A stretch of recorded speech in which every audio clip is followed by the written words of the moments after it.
فاسألوا أهل الذكر إن كنتم لا تعلمون۔ ایک اور سائل ہے فضل جنان، اس کا سوال یہ ہے کہ نماز میں آنکھیں بند کرنا یہ کیسا ہے؟ بعض لوگ ایسے ہوتے ہیں نماز پڑھتے ہیں اور آنکھیں سے بند کر کے نماز پڑھتے ہیں، تو اس کا جواب یہ ہے کہ آنکھیں بند کر کے نماز پڑھنا مکروہ تنزیہی ہے۔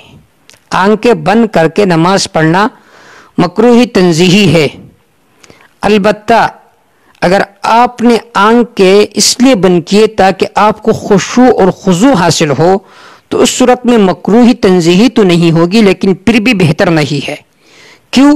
اس لیے کہ نماز کی حالت میں سجدے کی طرف دیکھنا، سجدے کی جگہ کی طرف دیکھنا یہ مسنون ہے، تو جب آپ نے آنکھیں بند کیے تو ظاہر بات ہے آپ کی نظر سجدے کی جگہ کی طرف نہیں ہوگی، تو اگرچہ صورت میں مکروہ تنزیہی نہیں ہوگی لیکن اس صورت میں بھی بہتر نہیں ہوگا۔ بہتر یہ ہے، سنت یہ ہے کہ آدمی سجدہ کی جگہ کی طرف دیکھے۔